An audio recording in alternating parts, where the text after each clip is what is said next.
Les éditions Goettner présentent L'écho des auteurs.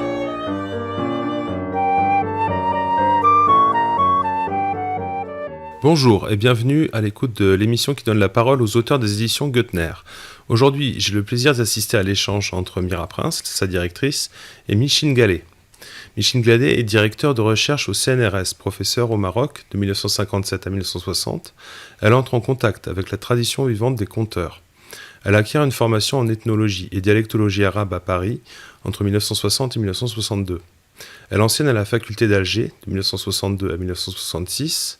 Déjà, elle recueille de la bouche d'une conteuse un important corpus. Elle entre au CNRS fin 1966 comme collaboratrice de Germaine Tillon et passe un doctorat en ethnologie en 1968. Ses travaux portent sur les littératures de la tradition orale au Maghreb et plus largement dans l'ère méditerranéenne. Elle étudie à travers le conte, la poésie chantée, les récits de vie, la situation de la femme dans une société traditionnelle. Elle a publié des recueils de textes et de nombreuses études sur la geste hilalienne. Micheline Gallet, pourriez-vous nous décrire un petit peu votre parcours qui a été long, foisonnant? Oui, ce fut un parcours insolite, très singulier, car à 30 ans, ma carrière professionnelle semblait toute tracée. J'étais professeur certifié d'anglais, préparant l'agrégation. Mais j'avais posé ma candidature pour enseigner au Maroc. Et voilà que je suis nommée à Marrakech. Marrakech, quand j'y arrive, je suis émerveillée par la beauté du pays et j'y découvre l'existence d'une tradition orale vivante. Sur cette fameuse place, la place Jemaa el Fna de Marrakech, chaque soir se forme la halqa autour du conteur d'un public attentif. Dans la beauté du couchant, la place devint pour moi un pôle d'attraction. En même temps, la lecture de contes de la doctoresse Léger, édité par la maison Goettner, me familiarisait avec ce fond littéraire dont je m'étonnais que les études universitaires n'en fassent aucune mention. Par exemple, je découvre dans le Quichotte la présence de petits contes arabes que Cervantes entendit à Alger lors de sa captivité.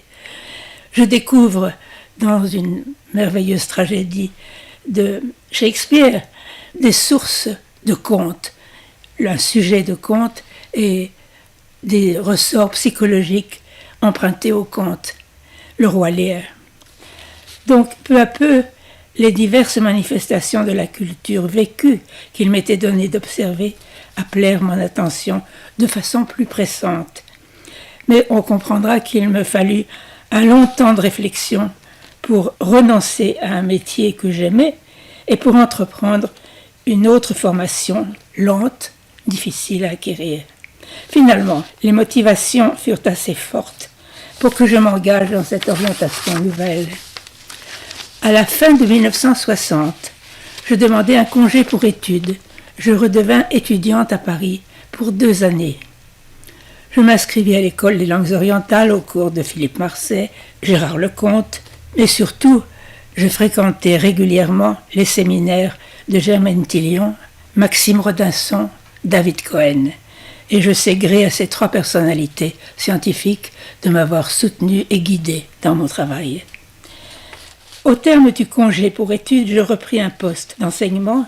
Je fus nommé fin 62 à Alger, comme je le souhaitais. J'y restai jusqu'à octobre 66. Soutenu par l'enthousiasme qui nous animait tous sur place, le travail était considérable. Néanmoins, chaque fois que je trouvais le temps, je ne manquais pas d'enquêter au sujet des littératures de tradition orale. La recherche ne fut pas vaine. Une femme, Aouda, devint ma conteuse privilégiée, comme en témoigne la thèse que j'ai soutenue en ethnologie le 2 décembre 1968. Mon retour à Paris fin 66 avait été facilité par le soutien de Germaine Tillon, m'offrant de devenir sa collaboratrice au CNRS. Plus tard, je deviendrai chercheur à part entière, reçu premier ex aequo au concours de directeur de recherche en 1985. Micheline Gallet, vous vous inscrivez dans cette tradition féminine de la recherche et de l'écriture chez Goettner, donc la doctoresse Lance, la doctoresse Léger, ont commis des ouvrages. Je pense aux contes et légendes du Maroc, je pense aux pratiques des harems marocains. Et bien sûr, dans la droite ligne de ce que faisait Germaine Tillon, j'aimerais que vous me précisiez un peu plus votre terrain. Quel a été votre terrain ? Mon premier terrain fut donc l'Algérie, autour d'une femme, Aouda. Après qu'une relation de confiance puisse s'établir entre nous, car au début, c'était en 1962, l'intérêt des gens n'allait plus au conte, c'était considéré comme un monde révolu, presque obscurantiste. On s'intéressait davantage à des pièces de Brecht, par exemple. Donc, elle se montrait indifférente à mes questions sur les contes qui semblaient appartenir à ce passé révolu. Un jour, pourtant, ma démarche n'était pas innocente. Au détour d'une conversation, je lui racontais un conte breton, un conte universellement connu sur le partage de la récolte. Je le connais, ce conte, cette histoire, je la connais, mais ça se passe autrement chez moi, dit-elle. À partir de là, je l'invitais à me raconter son conte, et tout commença peu à peu.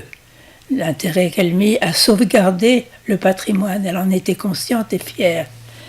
Une partie de ce corpus donnera lieu à un livre ultérieurement, que voici, Madelzine, qui correspond à une présentation rigoureuse du texte original, intégral bien entendu, fidèle à l'enregistrement, la traduction en regard, des commentaires linguistiques, ethnographiques, une comparaison avec les contes méditerranéens.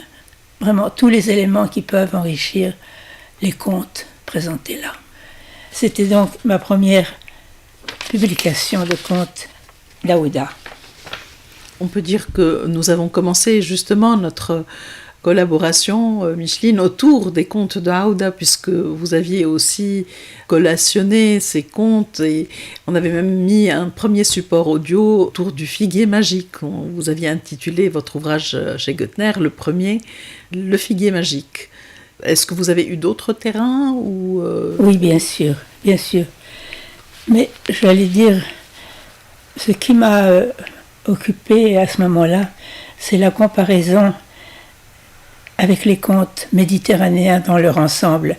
On est surpris de découvrir les mêmes thèmes et souvent les mêmes motifs même de contes. Nous comprenons bien que la Méditerranée est au centre en fait de vos intérêts. Oui, absolument. Un exemple, le personnage facétieux que l'on appelle Djora au Maghreb ou Gora en Égypte, etc.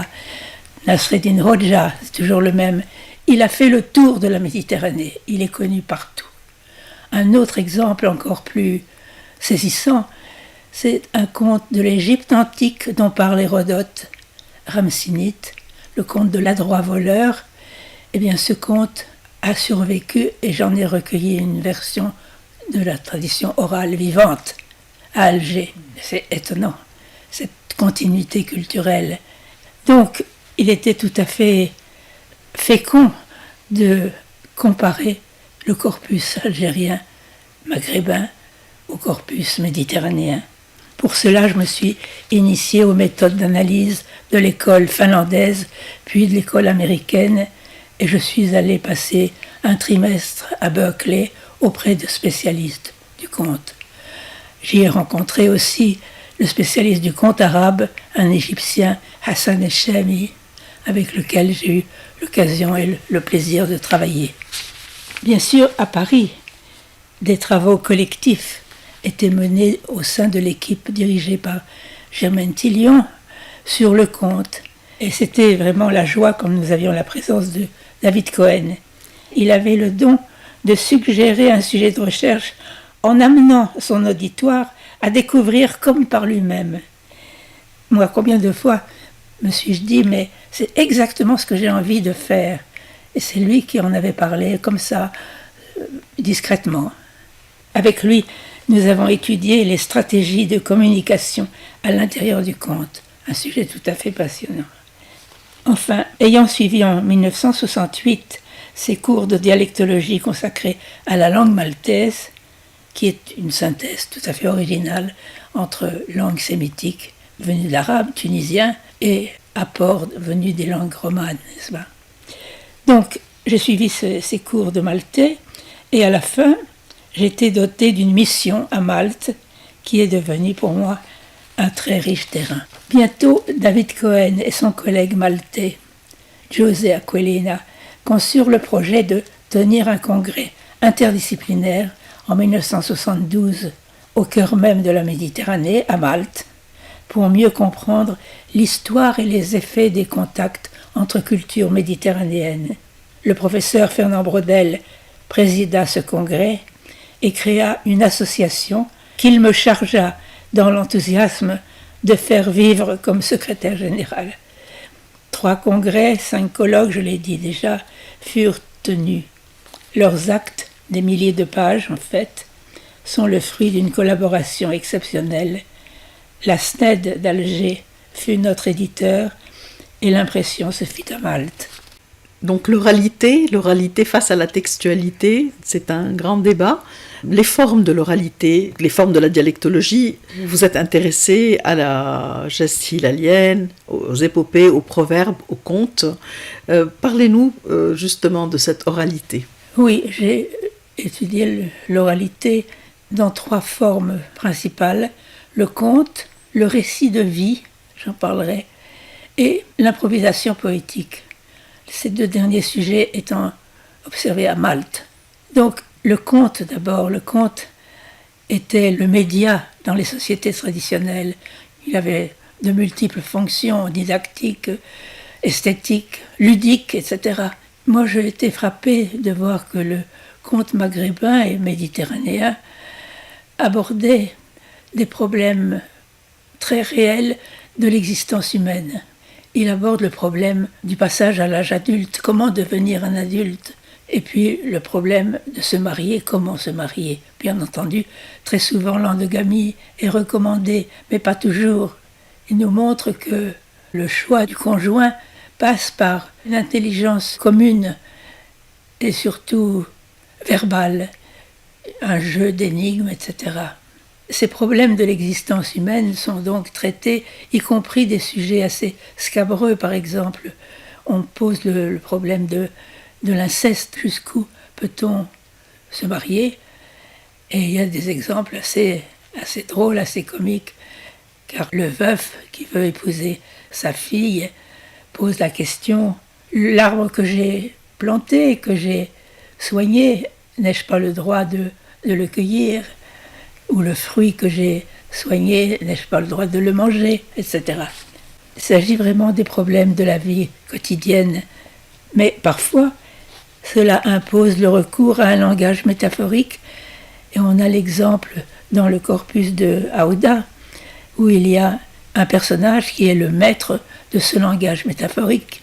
Et c'est lui qui saura trouver le langage approprié à des situations comme le désir de se marier, toute situation rappelant la sexualité. Évidemment, j'ai travaillé en collaboration avec des collègues comme Zakia pour les contes marocains du Fonds Collin, qui a donné lieu à ce beau livre de Goettner, Florilège. Maintenant, le récit de vie, c'est tout à fait intéressant. Il s'agit d'une interview, d'un entretien entre une personne qui raconte et une personne qui écoute et qui intervient parfois, donnant lieu à des digressions, à des informations tout à fait intéressantes. Ça n'a rien à voir avec la précision de la biographie, par exemple. La chronologie, on n'y pense pas du tout. Les souvenirs affleurent et dévoilent parfois des choses tout à fait secrètes. Donc, ce récit de vie, comme Lévi-Strauss en parlait au sujet de Son Hopi, il révèle, il dévoile une société par l'intérieur, du dedans. Et c'était le cas avec une femme de Malte, de Gozo, la petite île de Gozo, Maria Callejas, qui a donné lieu à ce livre, Maria Callejas Gozo, que j'ai publié en Amérique. Et maintenant, l'improvisation poétique. Bon, les Maltais, comme bien d'autres peuples de la Méditerranée, les a bien entendu, ont le goût et le don pour la poésie. Il y a là plusieurs genres naturellement importants. Il y a d'abord la joute. Ils aiment s'affronter en joute verbale. Et un grand concours d'invention poétique avait lieu au cours d'une fête que les techniciens du CNRS audiovisuel ont filmé pour moi. Voilà, c'est tout à fait surprenant de don. On peut penser aussi aux joutes oratoires qu'on peut retrouver dans la montagne libanaise ou même à Madagascar. Il y a des joutes absolument... c'est un plaisir c'est réel. Un plaisir réel et d'entendre et de voir cet affront, mais qui est un affront en fait policé quand même, parce qu'il n'y a pas de violence. C'est une violence verbale, mais qui est très haute en couleur. Oui, bien sûr. Bien sûr. Il y a la joute, il y a d'autres formes. Il y a ces petits poèmes un peu semblables au haïku japonais qui fixent l'éphémère, le moment présent qui va disparaître. Les Maltais aiment beaucoup ce genre. Et il y a aussi alors la grande ballade sur un fait historique qui est mémorisé et qui entre dans les textes dont on se souvient, que l'on chante. Donc il y a vraiment beaucoup d'inventions et j'ai eu la chance d'étudier ces processus de création avec mon collègue maltais, Giuseppe Casapulicino. Un des sujets de prédilection a été la geste hilalienne que vous avez exemplifiée par l'ouvrage Tahriba, donc la marche vers l'ouest des fils de Hilal. Est-ce que vous pouvez nous en dire plus et nous expliquer qu'est-ce que la geste hilalienne ? Oui, c'est une œuvre gigantesque qui a été diffusée dans un espace exceptionnel, disons de la Syrie à l'Atlantique et des rives méditerranéennes au Niger. Partout dans cet espace, elle est connue.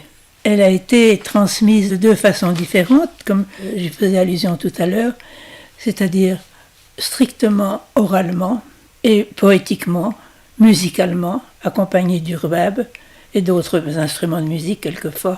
La tradition la plus riche, la plus poétique est celle d'Égypte. On considère qu'il faut au moins 100 heures pour qu'un conteur puisse la raconter en entier. Cette tradition a été diffusée et reconnue par un poète que j'ai bien connu, qui n'est plus de ce monde, Abdelrahman Abnoudi, qui vraiment a mis tout son cœur pour protéger, sauvegarder cette tradition, pour la faire connaître. Ailleurs, en Tunisie, où j'ai recueilli avec Abdelrahman, un autre Abdelrahman, oui, j'ai recueilli des versions orales, strictement orales. Il n'y a pas de livre au départ, mais il n'y a pas non plus d'accompagnement musical, il n'y en a plus. L'autre tradition est celle des manuscrits qui ont été écrits par des semi-lettrés en général. Il y en a beaucoup, surtout en Syrie, mais ailleurs dans des bibliothèques en Europe, même au Vatican. J'ai travaillé sur un manuscrit avec Omar Benchir, un manuscrit très intéressant du Vatican. Donc c'est une tradition très diverse, mais pour les Égyptiens, évidemment, il n'y a que la tradition poétique qui est la bonne. Et que nous raconte-t-elle, cette geste ? C'est l'histoire, en particulier, de ce grand peuple de pasteurs nomades qui vivait dans le Nejd et qui est acculé à la famine pendant des années de sécheresse, va quitter le Nejd pour aller les uns vers la Syrie, les autres, plus nombreux, vers l'Égypte. Et là, le pouvoir fatimide leur conseille d'aller en Ifriqiya. Il leur dit « Vous ne serez plus dans le besoin, c'est une des portes du paradis ». Donc ce peuple, avec les troupeaux, les enfants de tout le monde, partent vers l'ouest. C'est donc la marche vers l'ouest, la Tahriba. Et c'est un long récit des souffrances, de toutes les privations, des guerres aussi, des affrontements avec les peuples sédentaires. C'est vraiment une très longue déploration jusqu'à Tunis, car leur désir se concrétise dans la ville de Tunis qu'ils appellent Tunis el-Ghadra, Tunis la verte, dont ils espèrent donc qu'elle leur donnera la prospérité. Et dans le langage métaphorique qui est souvent employé, comme on l'a déjà dit, on utilise à un moment de cette marche vers l'ouest la parabole du tapis. Un tapis est étendu sur le sol, au milieu duquel on a mis une grande écuelle remplie d'arsida, un plat de fête. Il faut non pas fouler le tapis, mais le rouler peu à peu comme un tapis sacré, Puis arrivé l'écuelle qui représente la ville de Tunis avec ses murs. Et à l'intérieur, il y a donc ce qui est l'équivalent de la nourriture, de l'opulence, évidemment. La richesse de cette grande œuvre littéraire m'avait fait souhaiter réunir les quelques personnes qui travaillaient dessus. Et donc j'ai réussi en allant chercher au Caire, avec des adresses incertaines parfois, les deux chercheurs qui travaillaient sur la geste, Abnoudi et Hawass. Et ensuite j'ai fait appel à d'autres ailleurs, un Italien, un Anglais, 2 Américaines, un Algérien, etc. Nous étions 15 réunis dans une table ronde, la première, Hammamet, en 1980, je crois, oui. Et nous avons travaillé sur la geste.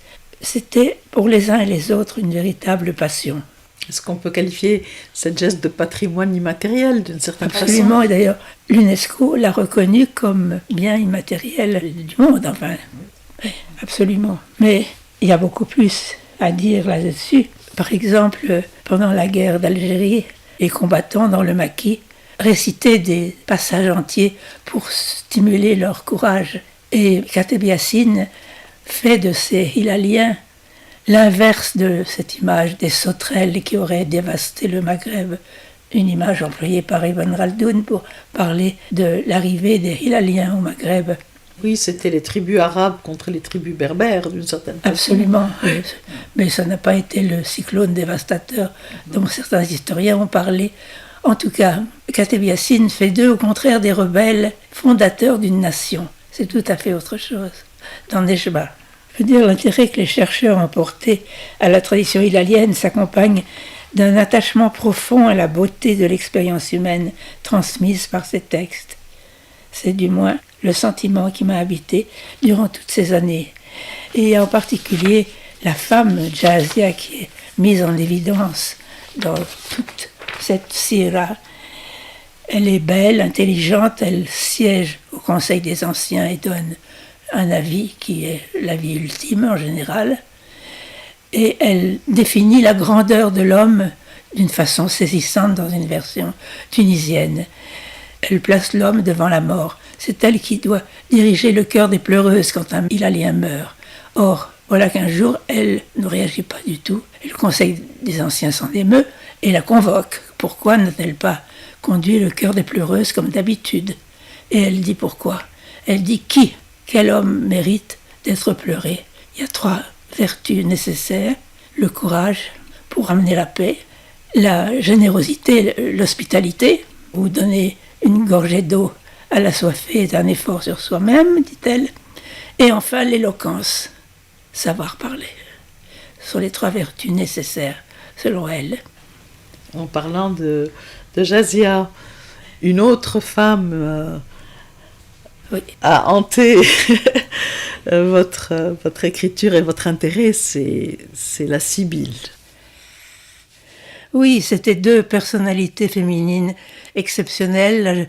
La Jazia, qui est un idéal de beauté, d'intelligence, et la gardienne des valeurs ancestrales de la tribu. Et cette Sibylle qui nous vient d'un autre monde, de la Grèce antique, et avec elle on accède au sacré, car elle est prêtresse du dieu Apollon, et à ce titre, elle transmet le message divin aux hommes. Elle est la médiatrice entre le ciel et la terre, et son rôle est prépondérant, bien entendu, en Grèce. Alors la Sibylle a un terrain beaucoup plus large, plus méditerranéen. Il est sur la côte orientale, occidentale. Pourquoi cet intérêt de la parole féminine, de l'oracle féminin ? Pourquoi cet intérêt ? Alors, d'abord, mon intérêt est né du fait que j'ai trouvé des légendes dans l'île de Gozo, tout un cycle de légendes ayant pour personnage central tout à fait singulier la Sibylle de cette Grèce antique. Donc j'étais en présence, et ça m'a toujours fasciné. Je parlais du conte de Ramsénith de l'Égypte antique qui est encore vivant. Et bien là, voilà aussi ce phénomène de continuité culturelle. Pourquoi ? Comment ? Pour toutes sortes de raisons, évidemment. Donc j'étais fascinée d'abord par ça et j'ai eu envie d'en savoir plus, de remonter le temps, de suivre cette histoire faite de métamorphoses incroyables, car c'est très peu de choses. Mais en tout cas, cette Sibylle, dans les légendes de Gozo, est encore bien vivante. La Sibylle incarne la divination inspirée. La divination, disait Jean-Pierre Vernant, est la chose au monde la mieux partagée. Alors comment se fait la consultation de la Sibylle? On lui pose des questions après avoir fait des sacrifices, l'avoir amadouée en quelque sorte. Et ensuite, elle répond, mais elle répond d'une façon indirecte. Elle donne des indices, mais elle ne donne pas une réponse nette. On disait par exemple que le dieu de Delphes ne dit ni, il signifie. Il s'agit donc de réfléchir à sa réponse avant d'agir. Et en effet, le roi Crésus, par exemple, a interrogé la Sibylle avant d'attaquer les Perses. La Sibylle a dit « Si tu attaques, un empire s'écroulera. » Et lui, tout content d'entendre cela, a interprété les choses comme si son ennemi allait s'écrouler. Et c'est tout le contraire qui s'est passé. Et la Sibylle a simplement dit « Il fallait y réfléchir. » La réponse de la Sibylle au consultant n'est pas directe, elle est, comme l'on disait, oblique. Le dieu Apollon, d'ailleurs, on l'appelait oblique parce qu'il ne parlait pas directement, enfin, il ne s'adressait pas directement. Oui, en fait, cet archétype féminin qui reste dans la continuité Oui. Se décline justement sous des formes différentes selon que ce soit la Tiburtine ou la Sibylle antique grecque ou la Sibylle proche de Naples ou la Sibylle... Donc, c'était par rapport à cet archétype féminin, sur la parole du féminin, notamment à travers les âges, puisque dans votre ouvrage, dès qu'on arrive au Moyen-Âge, au niveau de la représentation de la Sibylle dans les églises, vous faites aussi un travail d'histoire de l'art autour de sa représentation. Voilà qu'on a un archétype qui nous vient des temps anciens et qui est complètement repris et par le christianisme et dans sa formulation. Donc c'est cette perduration, mais en même temps, est-ce que ce n'est pas un petit peu antithétique d'une certaine manière, parce que c'est un oracle féminin, elle n'est pas citée dans les livres, dans la Bible, donc comment se fait-il qu'elle prenne sa place, en fait, dans le christianisme? Ça semble tout à fait un paradoxe que cette Sibylle païenne figure dans les légendes chrétiennes, dans l'art chrétien, et qu'elle prenne une place si importante dans les cérémonies religieuses au Moyen-Âge. En réalité, l'Église s'est appropriée la tradition sibylline parce que c'était extrêmement populaire et c'était une façon d'accéder au monde païen. Elle a été considérée comme apte à percevoir les choses sacrées, les choses cachées. On a pensé également à l'intérieur du christianisme qu'elle pouvait exprimer l'émotion de l'enfantement pour la Vierge Marie en tant que femme. Mais en plus, les pères de l'Église, comme saint Augustin, ont trouvé dans un poème grec attribué à la Sibylle au VIe siècle avant l'ère chrétienne, ils ont trouvé là la preuve qu'elle avait prophétisé, qu'elle avait annoncé la venue du Christ. Et voilà, ils en ont fait une prophétesse à l'égal des prophètes bibliques. Si bien qu'on la voit défiler dans les processions au Moyen-Âge, on la voit dans les livres d'heures, dans tout l'art chrétien, c'est absolument étonnant. Elle est adoptée par le christianisme et encore aujourd'hui. Tout récemment, j'ai découvert dans une grande verrière nouvelle, moderne, à Blois, 4 Sibylles comme prophétesses annonçant le Christ. C'est incroyable, vraiment un paradoxe. Mais c'est à nouveau un épanouissement artistique car elle est vraiment dans toutes les formes d'art importantes. La divination inspirée de la Sibylle s'est répandue dans tout le monde grec et bien entendu, il y a en même temps une prolifération de Sibylles. Dans les temples d'Apollon, il faut une prêtresse, une Sibylle. Et on a commencé à les désigner de la façon dont elles sont originaires d'après leur origine géographique. Ainsi parle-t-on de la Persique, la Delphique, la toute première et la plus noble, selon l'expression la nobilissima en latin, c'est l'érythréenne qui vient de l'île de Chios, et puis ensuite il y a toutes les autres, la cumène que Virgile a immortalisée dans l'Énéide, et la Tiburtine dont vous parliez, Mira, qui est très célèbre parce qu'elle est associée à une légende chrétienne célèbre, la légende de l'Aracelli. C'est-à-dire qu'on représente l'empereur Auguste de Rome avec la Sibylle, et celle-ci lui montre dans le ciel l'image de la Vierge et de l'enfant, donc l'image de la nativité. Et selon cette légende, contre toute vérité historique, il se soumet, il adopte le christianisme dès le début. Il se prosterne, il agite de l'encens pour montrer son obéissance au christianisme. C'est une des légendes qui a suscité une floraison d'œuvres artistiques, de peintures, de vitraux, des mots, toutes sortes de formes de la vie artistique. Il y a en particulier l'école flamande au XVe siècle qui représente cette scène. D'ailleurs, le clergé était très attentif et il distribuait des images de la scène dans les ateliers d'artistes, dans les ateliers des verriers, dans les ateliers des peintres, etc. On voit par exemple dans l'école de Van der Weyden, les Flamands, des choses absolument superbes. En réalité, les chrétiens ne sont pas les seuls à avoir adopté la Sibylle. Les humanistes de la Renaissance, donc, ont considéré qu'elle assurait le lien, la fusion presque, entre la Grèce antique et la Renaissance. Et qu'en est-il donc du chant de la Sibylle? Parce que là, on a parlé des représentations, mais qu'en est-il de ce chant? Oui, il y a ce célèbre chant de la Sibylle en catalan, puisque c'est là où il se perpétue, El cant de la Sibilla, qui est chanté encore aujourd'hui dans les églises en Catalogne à Noël, et qui annonce donc la venue du Christ, de la Sibylle. Et il y a eu, bien entendu, des résistances de la part du clergé depuis le Concile de Trente, par exemple. Après le Concile de Trente, l'Église a voulu épurer un peu certaines traditions, donc elle a supprimé, par exemple, l'Aracelli. Elle a considéré que c'était mensonger. Évidemment, l'empereur Auguste ne s'est pas converti au christianisme.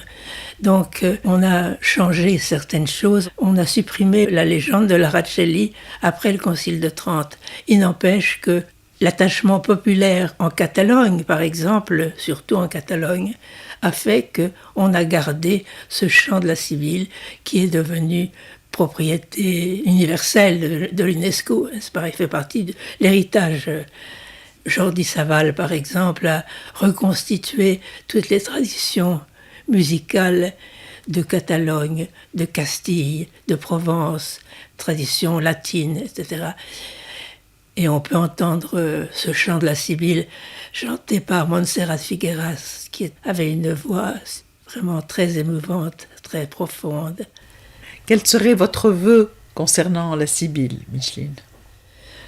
Mon vœu a toujours été de voir organiser une belle exposition qui rende compte de son rôle dans l'histoire culturelle de l'Europe. Peut-être on peut conclure, si vous aviez un mot à dire par rapport à votre production. Je rappelle, vous aviez fait donc un ouvrage, les contes de Aouda, qui s'appelle Le Figuier Magique, la Tahriba, la marche vers l'ouest des fils de Hilal, un ouvrage sur Abou Zaïd, Diab et Jazia, qui sont des héros de cette geste. Un ouvrage sur Chronos, Cyclope et Pomme d'Atalante dans les contes maghrébins. Un petit opuscule aussi sur Malte, un archipel au destin fabuleux. Et puis une somme avec Zakia Sinasej sur Florilège de littérature orale marocaine, où on trouve des proverbes, des contes traduits, transcrits donc par du corpus de Collin, mais là aussi on a des formes qui sont déclinées, translittérées, traduites, donc un travail vraiment à saluer. Et ce fabuleux ouvrage sur la Sibylle, thème qui était encore non abordé comme vous l'aviez fait, donc la Sibylle de l'Antiquité à nos jours. Peut-être un petit mot pour conclure de votre relation à votre maison d'édition. Oui, je dois dire que quand j'ai publié Le Figuier magique, c'est mon premier ouvrage chez vous, j'étais très fière parce que je savais, par mon entourage, le prestige de la maison Goettner. J'entrais dans cette maison et j'étais vraiment très heureuse. Et depuis lors, j'ai vu que ce prestige s'est encore augmenté et que vous en avez fait vraiment un succès incroyable. Donc je suis très heureuse d'avoir été choisie par vous pour l'ensemble de ces livres. Et puis j'ai aimé la façon dont nous faisions ensemble la mise en page. Nous partagions cette préparation.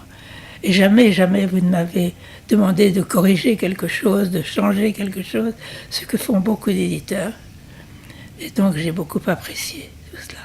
Merci Micheline d'avoir pris le temps de nous exposer votre belle production et vous dire aussi tout mon témoignage amical de vous avoir suivi depuis tellement d'années et d'avoir contribué un tant soit peu à mettre votre production en avant. Merci. Merci beaucoup Micheline Gallet.